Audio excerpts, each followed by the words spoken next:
Okay, I got to ask you, how did a guy with a design degree from the UK end up in Sydney, Australia, developing this tech platform that's highly involved technically? So I moved here because I like surfing and I like sun, and the UK doesn't really have those. You don't have those. Well, it has surfing, but I used to surf off Scotland. I remember the one day it was hailing and snowing, and I just thought, stuff this. Yeah, so you ended up in Sydney in, what, 2013? 2011, 2010. Yeah, end of 2010, start of 2011. Came, did an MBA to get a visa.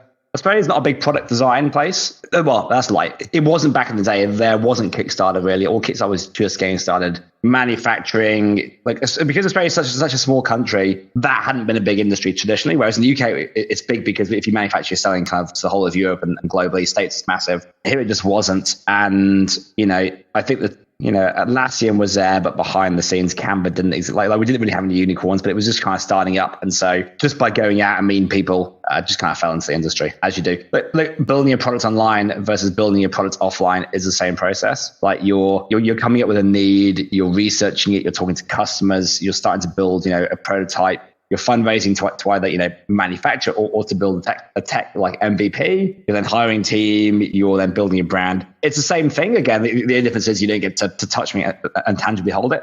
Probably the biggest difference maybe is that when you design products, you're designing, when you iterate, you're releasing new products each year. Whereas when you iterate on a tech platform, you're generally expanding that platform. So if you like, you're building one monster product over 10 years versus building 10 separate products. Does that make sense?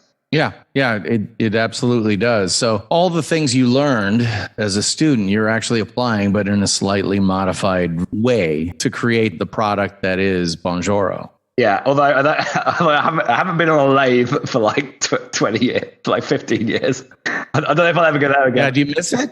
Yeah. Do you miss that stuff? Yeah, I love the hands-on stuff. I really like it. But as for now, we'll carry on this way. Whether I end up doing more of that or when I'm, in time for personal pleasure, sure. But this satisfies me. Starting a company is creative. Everyone seems to think starting a company isn't creative. I'm like, it's the most creative thing you could possibly do because the learning curve is so steep. There's so many ways. Like doing the whole brand and and the messaging and everything. Like that's absolute creative. Yeah, absolutely. And it's interesting because I will say that for a company like yours, you have such a strong brand persona in terms of a sense of the emotional underpinnings of your company, not just the technical specifications, but the emotional foundation of the company, even down to your little bear logo who's waving at you. The fact that the company's name is Bonjoro, which is kind of like French bonjour, Italian buongiorno, undoubtedly other languages I don't even come close to speaking. It's a way of saying hello in a very personable way. The fact that even on your LinkedIn page, your little avatar profile photo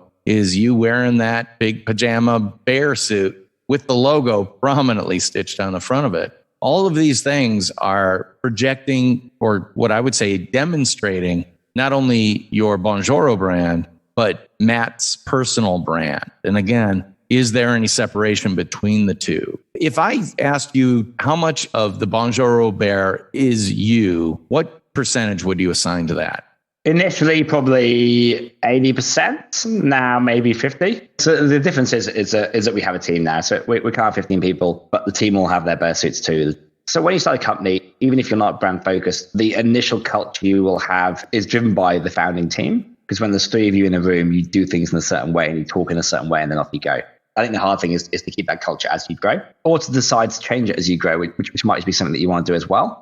We've made some mistakes on hiring. We've done some good stuff on hiring around culture. I think we've got much better at it. And so now when I look at our culture, it's definitely something that's shared by the team. And the goal here, by the way, is not to build a personal brand. I actually don't want to be the company brand, because if I get hit by a bus, then that's a danger to a company, I think. I wouldn't say I have the ego do the personal brand thing enough. So, you'll find me here talking, but like Ollie, who runs marketing out the UK, he's been doing a lot of like non-profit podcasts. Casey's even jumped on some as well because of his background and his experience. We all get out there. So I think maybe someone who's done this well. I think HubSpot's done a pretty good job on this front, whereby it's not so much the CEO or the founder, it's the kind of like the founding team. So it's like the CMO is pretty well known, but then the head of CS is pretty well known, and the head of sales is pretty well known. It's like all of them as a group all get on board, but they all talk about the same kind of message. So again, great cultural alignment. But I think ultimately, if one of them disappeared or something happened, HubSpot would go on just fine. And like Bonjoro should be the same way. I think most companies should be the same way. If it's not tied to the personal, it is a far safer and stronger brand for the future. And also, it's the kind of culture we like to build. Like it's not all about me at all. That's not the point. But, and I agree with you, but I will say it was your brand DNA that now has created a culture where the culture demands that you absorb a certain amount of that brand DNA and project it forward. I mean, yeah, could there be a day where Matt is not involved with this company? Absolutely. But it would lose its soul were it to change the culture that you've created based on your personal brand. And I understand what you're saying is I don't want to be the Australian Gary Vee out there and doing all that stuff. Well, I'm here to tell everybody, and we talk about this a lot on this podcast, that not everyone has to be an Instagram influencer to be a personal brand. Not everyone has to be on video 24/7 like Casey Neistat or Gary Vee to be a personal brand. You can be the personal brand that is you by simply demonstrating who you are, what you do, and how you do it in a consistent, strategic way. Like if you follow me on anything on social media, I'll talk about my dogs a little bit because they're part of my kind of collaboration. I call them collaborators because, they're part of my brand. But I'm not out there trying to become some type of Instagram influencer. But I am out there to get credit for what I do, how I do it, and who I am as an individual. And I want to ask you this question because on your LinkedIn about, if you go to Matthew Barnett on LinkedIn, look up Papa Bear or Matthew Barnett and look for the guy in the bear suit, you'll see the About section has a very simple line. It says, "My love of building great products is surpassed by that of building great culture."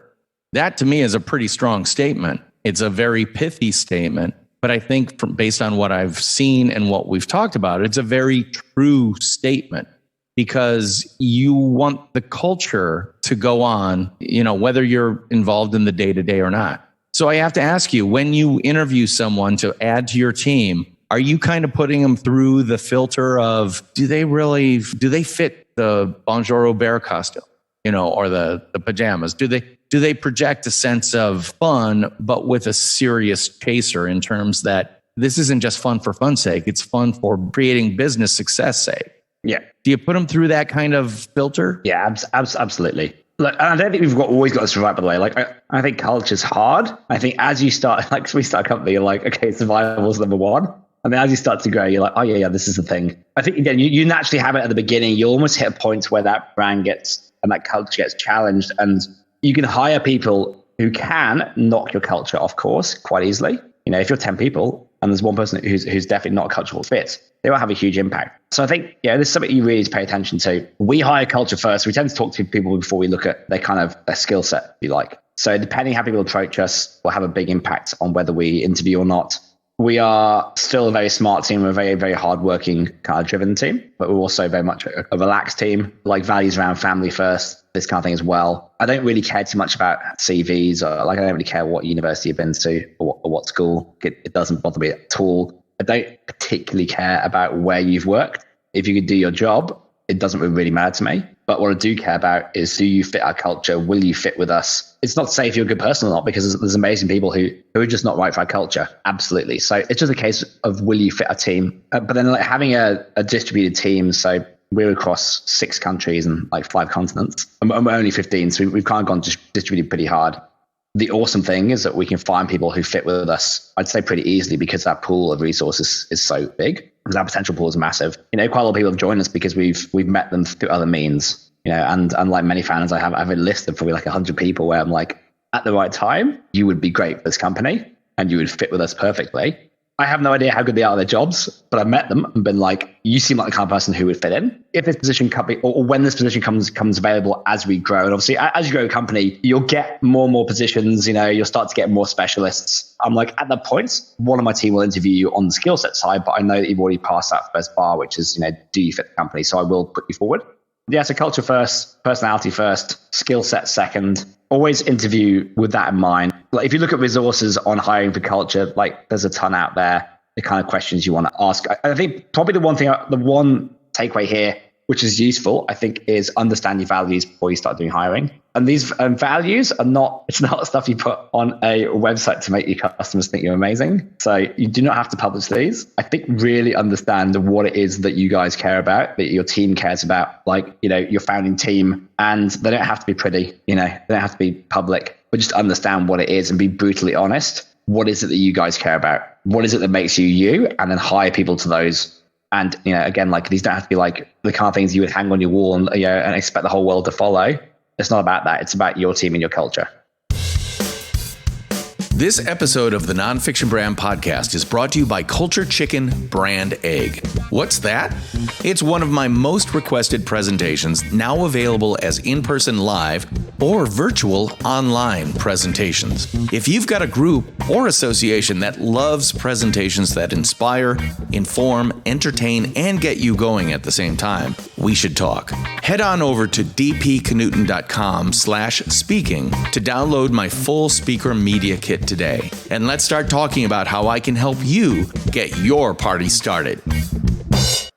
Well, I can't agree with you more. And I love your answer because it's totally in agreement with my point of view. As a creative director, I never looked at resumes. I always looked at someone's portfolio of work. And then I would simply ask them, okay, every piece of work within your portfolio was created collaboratively with other people.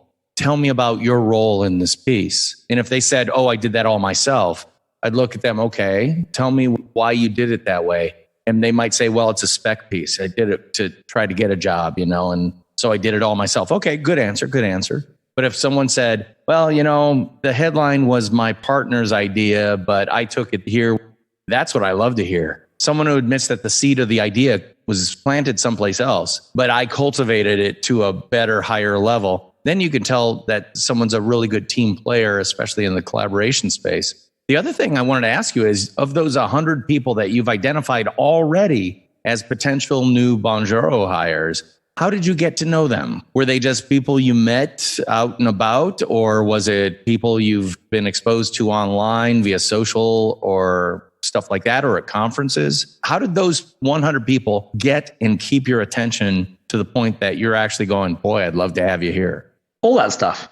So it's no different to when, like, as you get older, it gets harder to make friends, to make good friends, because you probably have a lot of things that you can't live to, but you may make a good friend once every couple of years. I think there's obviously a lower bar to have someone to work with because you don't hang around them all the time. But, one thing is that we are actually quite a good friendship group in the company as well. Like, we'll do stuff out of the company quite a lot. So identifying people who I think will fit with us is easy, but they will come from all walks of life. So for example, my head of marketing, who's also runs our UK office, Ollie, is a guy I went to school with when I was 4 years old. Now, I hadn't talked to Ollie since I was 11 years old until maybe 29, I think. So we hadn't talked for near on 20 years. At the time, I saw that he was starting a company through Facebook, and I just reached out and said, look, I see you starting a company. This is awesome. Like, I'm running a company here in Australia. I ended up mentoring him a bit. His company didn't work out. And when it didn't work out, I was like, do you want a job? Because we're looking for someone in the UK. And we just kind of we just assumed it. Like, it's not like, I think I ever offered him a job. He was just like, so I'm working for you now, aren't I? And I'm like, yep. And then we just started going. And so I think because I'd known him as a kid, I absolutely knew what kind of person he was. Because the person you are at 7 is the person you are as an adult, yeah? So I knew that, absolutely he was a right fit, absolutely could trust him, great worker, he's amazing. So that was taken off the plate. Then it was a case of, could he do his job? Well, I'd just seen that or the mentoring and saw how he worked. But again, this is just someone that, I've met people at conferences, I've met people through customers, I meet people through customers and be like, you're awesome. We want you at some point. And it's not to say I'll go and poach them, but over the years it takes to build a business, people move around. And when they move around, they inevitably come knocking if they feel the same way. So often it's mutual. Look, and you can't hire everyone, at some point we're like, okay, we need a head of CS. That's not on day one. At some point we'll need a head of inside sales, but that's absolutely not on day one. We'll need a CFO at some point, but we're not there yet. So as and when these things happen, if you're prepared and you have this wealth of people that you've been keeping your eye on, you can build the company faster, you can build it better. And you're not being reactive. You're not saying, we need to find someone tomorrow. Let's go interview 5 people and just give one a job.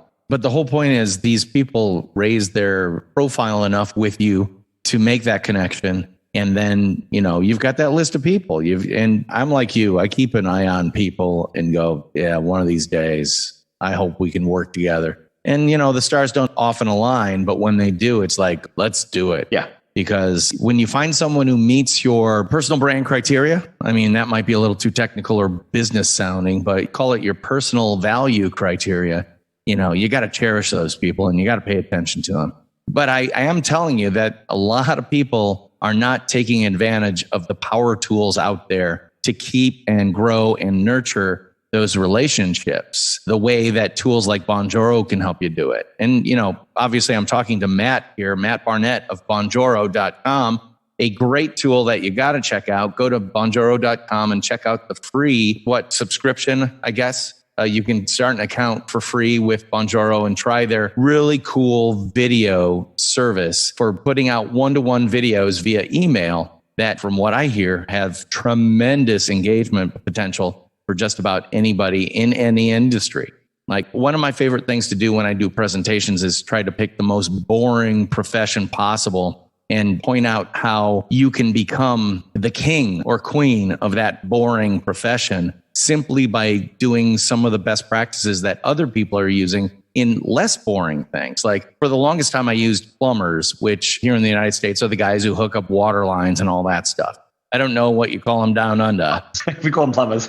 But I've always used plumbers as kind of the placeholder for insert boring job here, or not boring. I don't want to insult plumbers, but I just want to say insert prosaic job here.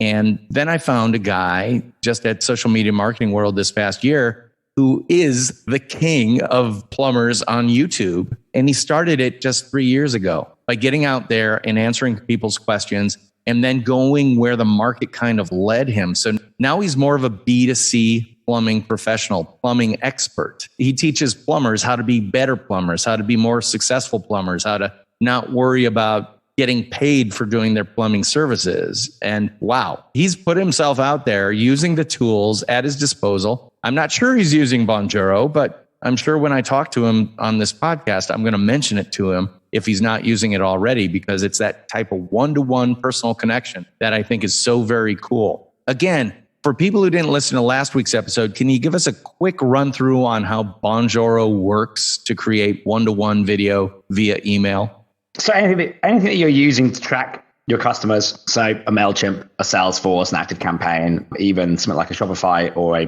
Patreon, we just plug in as a layer, and then at certain points on the customer journey, so leads to the customers, to the long-time customers, we'll just ping you a notification and say, hey, this is a great time to send a message to Jenny, who lives in Orlando and works with XYZ. So take your plumbing example. When your inquiry comes in, we ping your phone and just say, hey, press this button. You're going to record a quick message for Tim, who's just sent an inquiry. Here's his inquiry. And you're literally there working on a job. And you're like, hey, Tim, my name's Mike. I run whatever, Plumbing Inc. I'm just doing a job right now, but let me know. I've seen your quote. This is XYZ. I'll get back to you later on and give you a proper cost for that. Now, when you get that off a plumber, you're like, and you see that, you're like, this is amazing. Like wow. Like all the other, like all the other plumber quotes are coming late. Whatever else. I don't know who they are. This guy, he's obviously on the job. He looks super trustworthy. He's got back to me really quickly. The fact he's done that probably means that he's, that carries across to his work. So I believe he's going to be good at what he does. I believe he's trustworthy. I'll go and pick him. And that's the guy I work with, or the girl. So again, like just getting yourself to the front of the transaction, or getting yourself into the transaction so a customer can see you, can understand you, and they can trust you, goes a huge way towards, converting leads, but also delighting your existing client base and keeping them much, much longer for life, hopefully. Hey, nonfiction branders, did you know I wrote a book? Well, I did, and it's called Rotoma, the ROI of Social Media Top of Mind. I wrote it with my colleague Spencer X. Smith, and it's all about Rotoma, an acronym that means Return on Top of Mind Awareness. Best-selling author and NYU Stern School of Business professor Scott Galloway called it a book that starches the fluff from social media and helps managers allocate capital and find the unicorn among unicorns, ROI. And Chief Content Officer at Marketing Profs, Ann Handley, said, "This isn't just a practical way to think about the return on social media. It's also a spot-on, accurate way to reframe your social efforts." Check out all the 5-star reviews on Amazon by searching Rotoma, ROTOMA. Pick up your copy today and start building your personal, professional, and small business brand the Rotoma way. Yeah, and as Matt mentioned last week, the best way to experience Bonjoro is to go to bonjoro.com, BONJORO.com, and sign up for a free trial. And you can actually have a free account forever. I mean, it says for newbies and light users, free forever. 50 videos per month. There will be some Bonjoro branding on the video. And then you can do a custom workflow to see how it could work for you. Like if you're using a HubSpot or a MailChimp or something like that. You got to try it, because once you see how it works, I think you'll want to figure out ways to bring it into the way you do business. I mean, if for no other reason, do it so that you can send your mother a Bonjoro video via email and just gauge her response on what she feels like when she got that video from you. I think you'll be pretty impressed.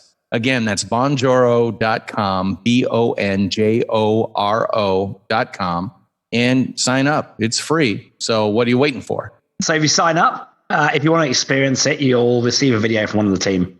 So sign up, wait 24 hours, you'll receive one, see how it makes you feel, and you'll I think the penny might drop at that point.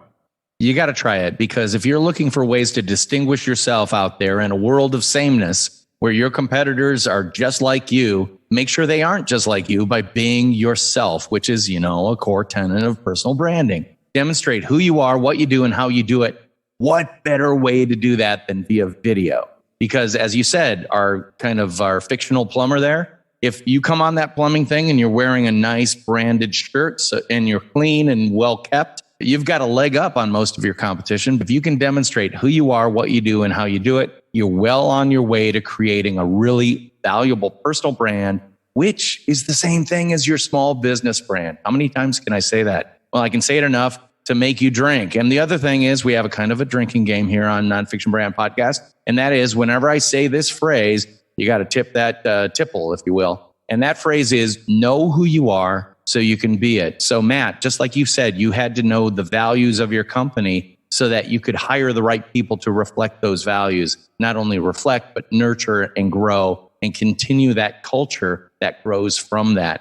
One of the other things I always say, and actually you can get the t-shirt on Amazon.com, brands say, cultures do. Brands say what they are, but it's up to the culture to actually do what the brands say they are. So Bonjoro, if you're not interested in the video portion of what they do, check out the way they do what they do. Because you could go to school on the way that they've created this B2B product that feels like B2C fun and yet has a very powerful back end on it as well.